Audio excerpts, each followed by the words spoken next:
గంభీరమైన పచ్చటి అడవి అందరికి జంతువుల రాజ్యం అనిపిస్తుంది. అక్కడి నది, పచ్చని చెట్లు, మామిడి గాలి సుఖమయంగా ఉండేవి. ఈ అడవికి సింహరాజు, సింహేంద్రుడు నాయకత్వం వహించేవాడు. సింహరాజు ధైర్యవంతుడు మాత్రమే కాకుండా మంచి తెలివిగలవాడు కూడా.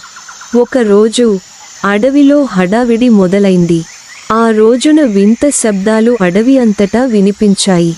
జంతువులంతా ఆగమాగం అయిపోయాయి. ఆ శబ్దాలు నది కుడివైపున ఉన్న పాత చెరుకు ప్రాంతం వైపు నుంచి వచ్చాయి. జంతువులంతా భయపడి అడవి లోపలికి పరుగులు తీస్తున్నాయి. సింహరాజు ధైర్యంగా వారిని ఆపుతున్నాడు. సింహరాజు తన మిత్రులైన చిరుత, గజరాజు ఏనుగు మరియు చకోరి పక్షులతో కలిసి ఆ శబ్దాలు ఎక్కడి నుంచి వస్తున్నాయో తెలుసుకునే ప్రయత్నం చేశాడు. ఈ శబ్దాలు అడవిలో కొత్త సమస్యను సూచిస్తున్నాయి.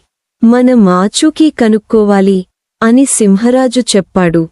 సింహరాజు తన మిత్రులతో కలిసి అడవిలో గస్తీ కాస్తూ పాత చెరుకు ప్రాంతానికి బయలుదేరారు.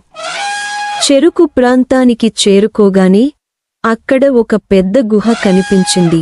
గుహలోంచి పగుళ్ల శబ్దాలు, గొడవపడే శబ్దాలు వస్తున్నాయి. అందరూ అక్కడ ఆగి లోపల ఏముందో చూడటానికి సిద్ధమయ్యారు.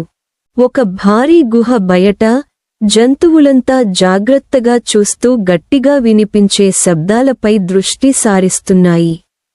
గుహలోకి వెళ్లిన వెంటనే వారు అక్కడ చాలా ఎత్తైన రాళ్ళు, ఒక పెద్ద నీటి జలపాతం మరియు మరొక వింత జీవిని కనుగొన్నారు.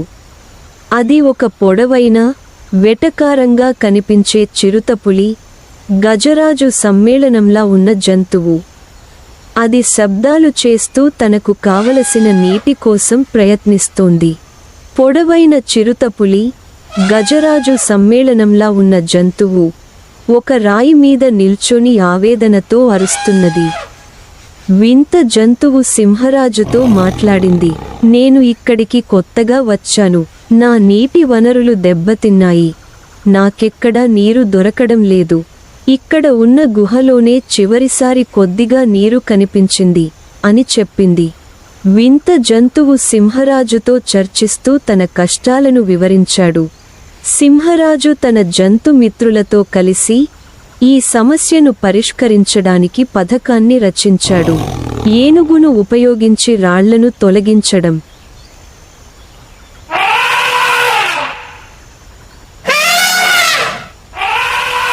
చిరుతను పంపి పొడవైన ప్రదేశాలను పరిశీలించడం,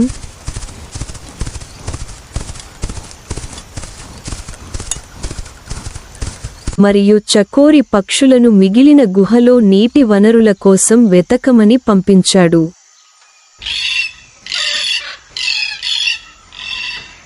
జంతువులంతా కలిసి పనిచేస్తూ గుహలోని రాళ్లను తొలగిస్తున్నాయి.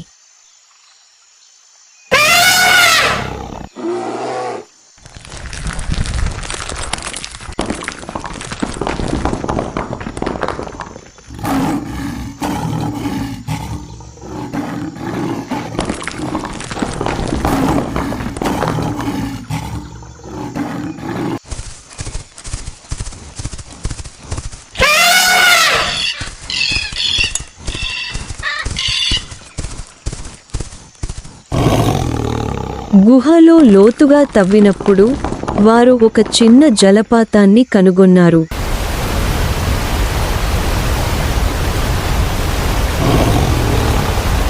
ఇది మళ్లీ నది ప్రవహించేందుకు దారి చూపించగలదని తెలిసింది.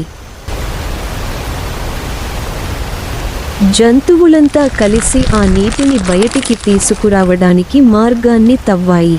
నది మళ్లీ ప్రవహించడం ప్రారంభించింది. అందరూ సంతోషంతో ఉత్సవం జరుపుకున్నారు.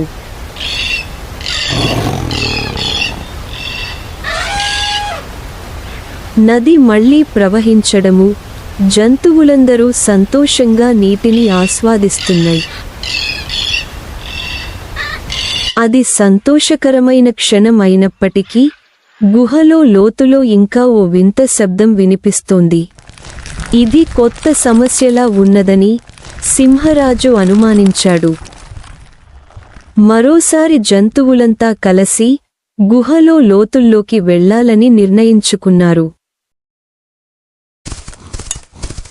జంతువులంతా నూతన ఉత్సుకతతో గుహ లోతుల్లోకి దృష్టి సారించారు. వీడియో గనక మీకు నచ్చినట్లయితే లైక్ చేసి, షేర్ చేసి మన ఛానల్ని సబ్స్క్రైబ్ చేయండి. Thank you for watching.